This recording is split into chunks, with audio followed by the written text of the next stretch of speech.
Here's Penn State out of the timeout. Sessoms orchestrating the offense. Gets into the lane, puts it up off the front of the rim. Rebound. It's corralled by the Terps. Here goes Maryland. And nice defense right there by Sam Sessoms, but Maryland's going to keep the ball. It's Aquan Smart checking in the game for the first time.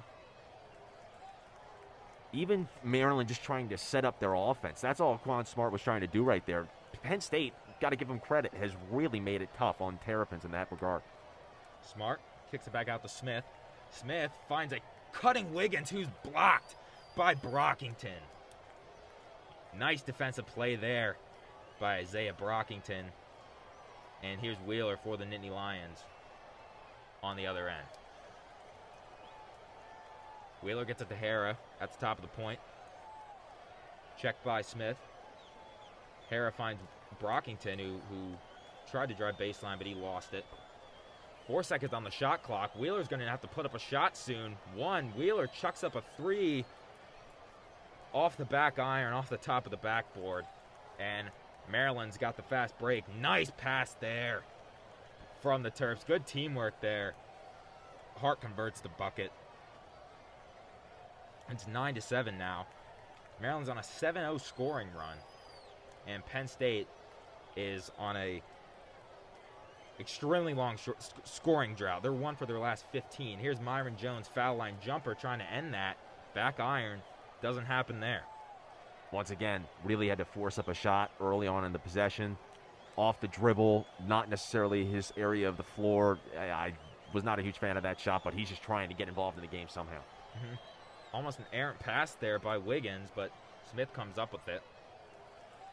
Here's Hart, finds Smith down low, puts it up, rolls off the top of the rim, and Brockington comes down with the board. Moving the other way for the Nittany Lions. Gets it to Wheeler on the near wing. Hara top of the key. Moving to his left. Brockington the fake. Wheeler near corner. 10 on the shot clock. Kicks it to Lundy. Far wing. 3-ball. Seth Lundy too long. Off the top of the rim. Once again. And rebound snatched by Smith. There's not a whole lot of consistent movement by Penn State. They'll move the ball around, then they pause for a few seconds, and then they get back into the offense and they pause again. It's not fluent. Not whatsoever. More of the same for Maryland there, as Hart tried to feed it to a cutting Smith. The errant pass goes over his head, out of bounds, turnover for the Terps. That's number 8. Definitely a catchable pass if you're Smith, but yeah, definitely need to do a better job if you're Hart putting that on the numbers. It went a little bit too high, like I said. I think that Smith still could have gotten a handle on that one, and he did have a pretty open route to the basket after that. But yeah, definitely need to tweak those things and clean that up if you're Maryland. Penn State, one of its last 16. Maryland on a 7-0 run over the last 5 minutes. Penn State trying to shut that down here. Wheeler near wing. Kicks it back out to Buttrick. Buttrick finds Myron Jones trying to get involved. Nothing there. Brockington, the step back from the short corner, sinks the jumper.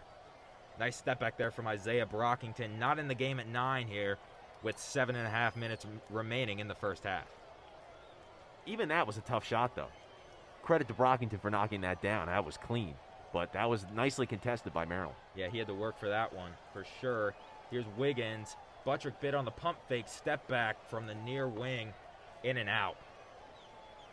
No good there from Wiggins. Jones pushing it on the other end. Lundy, the nice feed down low to Buttrick, who rises up and slams it home. Buttrick's dunk puts Penn State up 11-9 here with just above 7 minutes remaining in the first half. Great feed right there, and Buttrick does not hesitate to elevate, and he gets that one to go on the slant. Ayala, no hesitation there either, driving straight to the rack, up off the glass and in. And this game is back tied at 11. We got some scoring here, Zach. We'll see how long it lasts. As Myron Jones thinks about the 3-ball. Well played there by the Terps. Buttrick, far wing, finds Wheeler, who's going to pull up for 3. Wheeler! Nothing but nylon for Jamari Wheeler. and he puts Penn State up 14-11 here with 6.5 remaining in the first half. That, to me, has definitely been the biggest improvement in Jamari Wheeler's game, the three-point shot. And quickly, on the other end, all of a sudden we got a spurt of scoring here. It's 13-14 now, just above 6 remaining in the first half. Lundy has it, top of the point.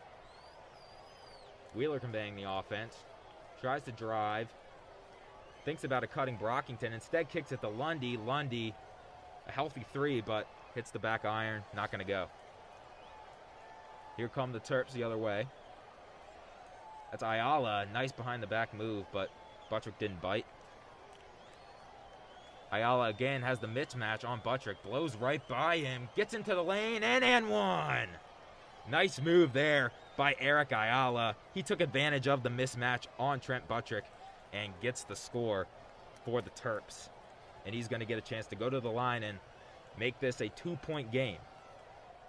After the break, we're going to come back and we'll see if he can convert that point and put the Terps up to 16-14 while there's just above 5 minutes remaining in the first half. Don't go anywhere. We'll be right back. And here it goes. The kick. Slices in.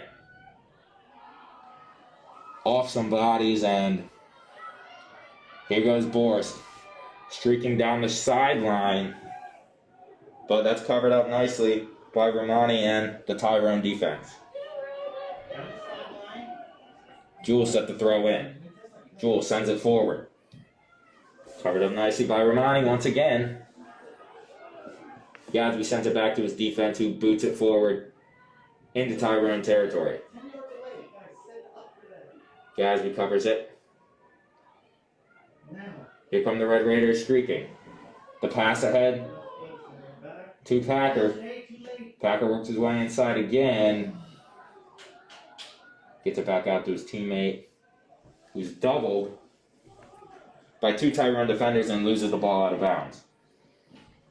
Tyrone with the throw in. Working on the far sideline. Crossfield. Gets it to Tornator. Tornator back to the middle. Tornator back to the middle. That's Romani. Romani gets it out to Robbie. Sends it over to the far sideline for Taylor. Taylor with the left foot pass. Back into Robbie. Robbie back out to Taylor. Taylor sends it into the middle. Robbie with the header, but didn't have the right trajectory and couldn't get a clean shot off. And Robbie clinching his left leg, I think, limping a little bit. Yeah, that's not a good sign. I don't know. Tweaked something. Looks like he's trying to stretch it out there. We'll see how this shakes out. Tyrone with not too many substitutes, so he might have to toughen this out.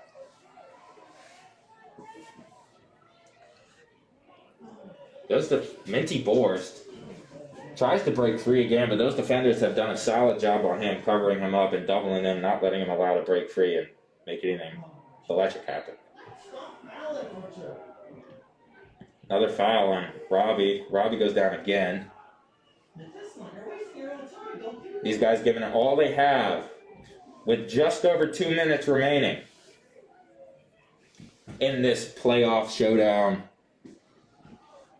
between Belfont and Tyrone. We're knotted at 3. Here Thomas sends in the kick toward the goal. And wow! Thomas with a beautifully placed kick. But that was covered up by Hooker cleanly, and he sends it away.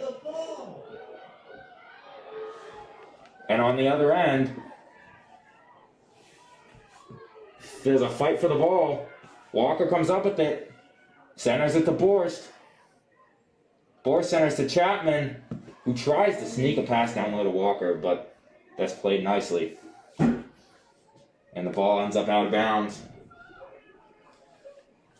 Just under a minute and a half here. Belfont trying to make some magic happen in the waning moments of the game.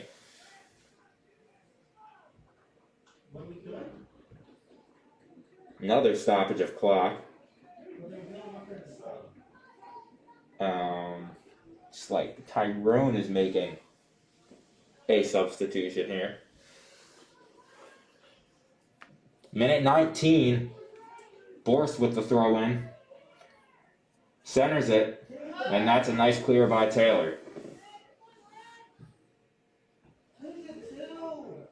Shot on goal. Flung ahead by Henry, but that's scooped up easily by Bungo. Bungo sends it away to midfield. Gadsby and Tornator going after it. Solid battle there. Gadsby wins it and throws it into Borst. Borst tripped by Tornator. No call. Borst now fighting with Fink for the ball. Fink chucks it ahead to Robbie, and there's Jewel again playing aggressively like he's been all game. But Robbie finds a hole. He breaks away, putting some moves on. Centers it to Taylor. Taylor taps it to the left, shoots, and he scores! Taylor with an absolute gorgeous kick. Top 90 in the right side of the net. And wow, I'm almost left speechless. Unbelievable, Zach. I thought that was behind the net. Oh my gosh, Taylor, his 4th goal. What an incredible kick. 4-3 now. And that may have just iced the game for the underdog, Tyrone Golden Eagles, with 12 seconds remaining. He showed up again, and yeah, he and Korkmaz both combined for 46 points. And then, yeah, I mean, Embiid and Simmons, they showed up like they always do. Some of the stuff Embiid does is nuts, man. Yeah. It is unreal. Like, so many moves in his bag. His footwork from his rookie year has taken a tremendous leap.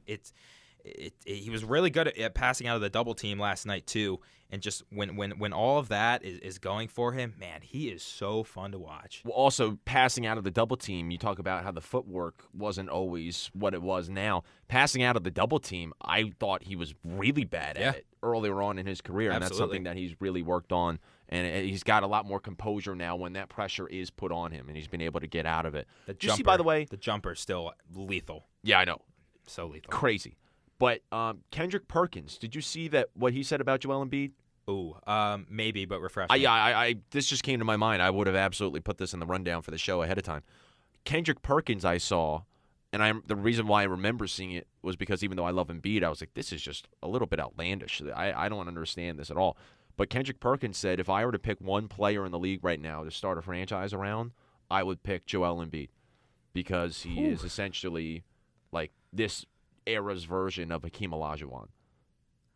Wow. I mean, he's not wrong. I think. I mean, like I said, you see some of the stuff that he does. You see the three he took from like the top of the key. Yeah. Last night it was he took I think it was versus the Cavs. He did like a James Harden, like double step back jumper, drilled it right in front of the 3-point line. Just unbelievable. And he just keeps showing up and just keeps making plays. He blows me away every single night. But wow, that's I don't know, to start a franchise with Embiid. There's a lot of young talent in the league. Yeah, a lot of young talent. I mean, I would say Embiid over maybe like Giannis. I would take Embiid over Giannis. But, even though LeBron is now 36, he's still the best player in the NBA. I don't think that Joel Embiid touches LeBron. I'm trying to think of who else. Jason Tatum, Luka. I'd say Joel Embiid over Luka, but I think so. I'm trying to like Kawhi, for example, or KD, or James Harden.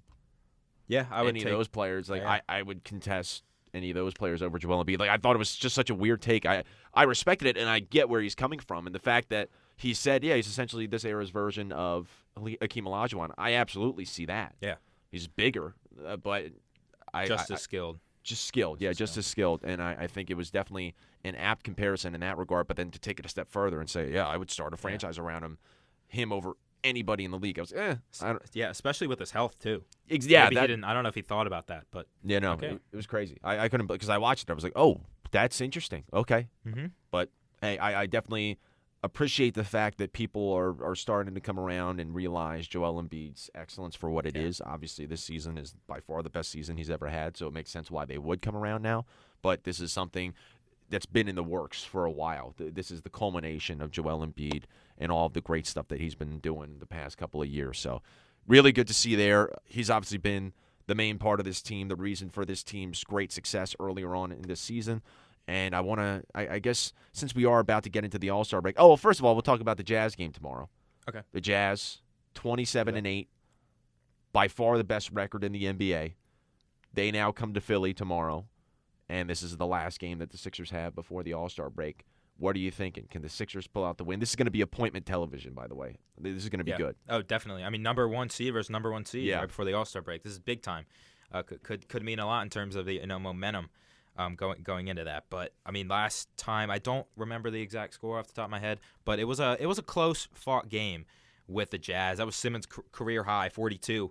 He dropped in that match. That was when Embiid was out. Embiid will, I don't know. I guess things could change, but I guess he'll likely be playing. I would assume right before the break. I feel like he would play. Yeah, especially in this big matchup. But yeah, I'm looking forward. I think it's going to be a great matchup. The Jazz took the last one. But we got Embiid's back, and I don't think Jordan Clarkson's going to score 40 again.